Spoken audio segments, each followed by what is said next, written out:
নমস্কার। এই মুহূর্তে আবহাওয়া নিয়ে সবথেকে বড় আপডেট। কাল শুক্রবার ভারী বৃষ্টি হতে পারে উত্তরবঙ্গে। ঝড় বৃষ্টির সম্ভাবনা উত্তরবঙ্গের সব জেলাতেই। অন্যদিকে আজ থেকে দক্ষিণবঙ্গের প্রায় বৃষ্টি নেই বললেই চলে। বিক্ষিপ্তভাবে বৃষ্টির সম্ভাবনা শুধুমাত্র পশ্চিমের কিছু জেলায়। স্থানীয়ভাবে অল্প সময়ের মধ্যেই বজ্রবিদ্যুৎ সহ বৃষ্টি হতে পারে। ক্রমশ শুষ্ক আবহাওয়া, গরম ও তাপমাত্রা বাড়বে। আর্দ্রতাজনিত অস্বস্তি ফিরবে দক্ষিণবঙ্গে। শনিবার পর্যন্ত ঝড় বৃষ্টির সম্ভাবনা কম থাকবে, এমনটাই বলছে আবহাওয়া দপ্তর। দক্ষিণবঙ্গে আজ ঝড় বৃষ্টির সম্ভাবনা পশ্চিমের কিছু জেলায়। শুক্রবার থেকে সোমবার পর্যন্ত ঝড় বৃষ্টির সম্ভাবনা প্রায় নেই বললেই চলে। আজ পুরুলিয়া, বাঁকুড়া, পশ্চিম বর্ধমান, বীরভূম, মুর্শিদাবাদ জেলার বিক্ষিপ্তভাবে ঝড় বৃষ্টির সম্ভাবনা থাকবে। বাকি জেলায় ঝড় বৃষ্টির সম্ভাবনা কম। শুষ্ক আবহাওয়ায় বাড়বে তাপমাত্রা। গরম ও আর্দ্রতাজনিত অস্বস্তি ফিরবে দক্ষিণবঙ্গে। কাল শুক্রবার থেকে রবিবারের মধ্যে 2 থেকে 4 ডিগ্রি সেলসিয়াস তাপমাত্রা বাড়তে পারে দক্ষিণবঙ্গের বিভিন্ন জেলাতে। গরম বাড়বে, সঙ্গে বাতাসের জলীয় বাষ্প থাকায় আর্দ্রতাজনিত অস্বস্তি ক্রমশ বাড়বে। গরম ও অস্বস্তিকর আবহাওয়া, ফিল লাইট টেম্পারেচার বেশি থাকবে। বৃহস্পতিবার বজ্রবিদ্যুৎ সহ বৃষ্টির সঙ্গে ঘন্টায় 40 থেকে 50 কিলোমিটার বেগে বিক্ষিপ্তভাবে উত্তরবঙ্গের জেলাগুলিতে ভারী বৃষ্টির আশঙ্কা জলপাইগুড়ি, কোচবিহার এবং আলিপুরদুয়ার জেলাতে।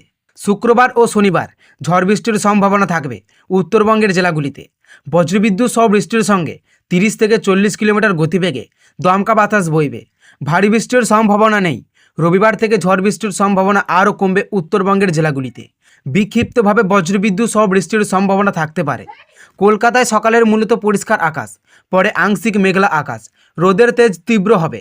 বাতাসের জলীয় বাষ্প বেশি থাকায় বেলা বাড়লে গরম ও আর্দ্রতাজনিত অস্বস্তি হতে পারে।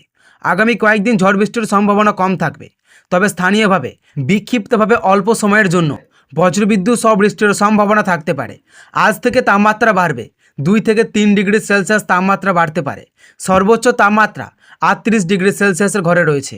সেই তাপমাত্রা 36 থেকে 37 ডিগ্রি হতে পারে। কাল দক্ষিণবঙ্গের একাধিক জেলায় বজ্রবিদ্যুৎ সহ বৃষ্টির সম্ভাবনা রয়েছে। অন্যদিকে উত্তরবঙ্গের কয়েকটি জেলায় ভারী বৃষ্টির সতর্কতাও জারি করা হয়েছে।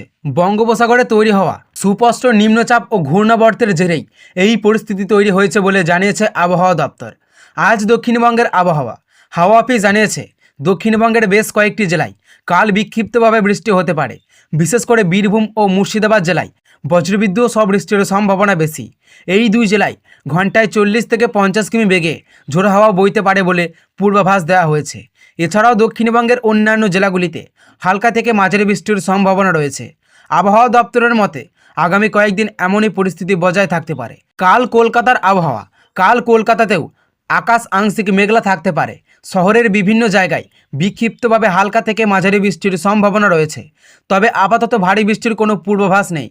মাঝে মধ্যে দমকা হাওয়া ও মেঘলা আবহাওয়ার কারণে কিছুটা স্বস্তি মিললেও গরম ও ভ্যাপসা অস্বস্তি পুরোপুরি কমবে না বলেই মনে করা হচ্ছে। কাল উত্তরবঙ্গের আবহাওয়া। দক্ষিণবঙ্গের তুলনায় উত্তরবঙ্গের বৃষ্টির দাপট অনেকটাই বেশি থাকতে পারে। জলপাইগুড়ি, আলিপুরদুয়ার ও কোচবিহারে ভারী বৃষ্টির সতর্কতা জারি করা হয়েছে।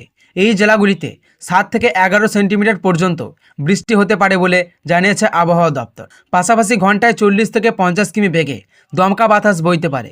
উত্তরবঙ্গের অন্যান্য জেলাগুলিতেও বজ্রবিদ্যুৎ সহ বৃষ্টির সম্ভাবনা রয়েছে। আবহাওয়া দপ্তর জানিয়েছে, দক্ষিণ পশ্চিম মধ্যপ্রদেশ থেকে মণিপুর পর্যন্ত একটি পূর্ব পশ্চিম অক্ষরেখা বিস্তৃত রয়েছে। পাশাপাশি বঙ্গোপসাগরের ওপর থাকা নিম্নচাপটি সুস্পষ্ট নিম্নচাপে পরিণত হয়েছে। এছাড়াও একটি ঘূর্ণাবর্ত তৈরি হওয়ার বঙ্গোপসাগর থেকে প্রচুর পরিমাণে জলীয় বাষ্প বাংলার দিকে ঢুকেছে। সেই কারণে রাজ্যের বিভিন্ন জেলায় বজ্রবিদ্যুৎ সহ বৃষ্টির পরিস্থিতি তৈরি হয়েছে।